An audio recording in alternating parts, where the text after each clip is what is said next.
So John, I'm going to tell you about the almost luckiest night of my life. It's the reason I don't play cards anymore.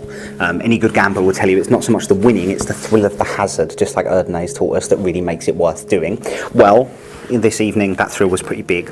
I was 4 cards into a game and I had some interesting players across from me, but we'll talk about more about them in a moment. To begin with, I'd like you to take that deck of cards and shuffle it. You can shuffle it however you want, whichever way you would like.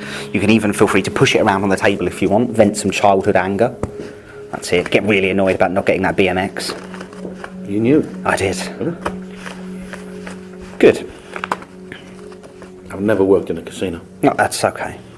As long as you're happy that you have shuffled the cards.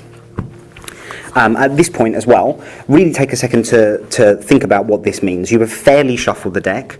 If you had shuffled more, the cards wouldn't have ended up in that position. If you had shuffled less, it would have ended up in a different position yet again. I want you, just like you would in a real card game, to cut the cards and complete the cut. Good. So right now you've shuffled and you've cut. I told you that it was almost the luckiest night of my life. I was 4 cards into a game. I was playing against one other guy, an interesting guy.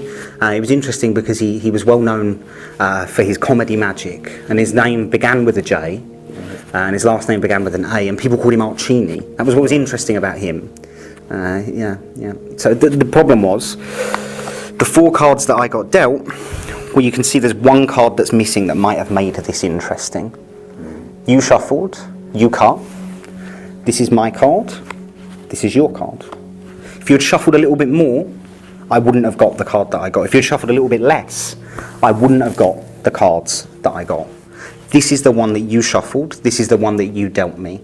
Hopefully your bad luck curse has broken tonight, and it won't just be a case of being almost lucky, but very lucky.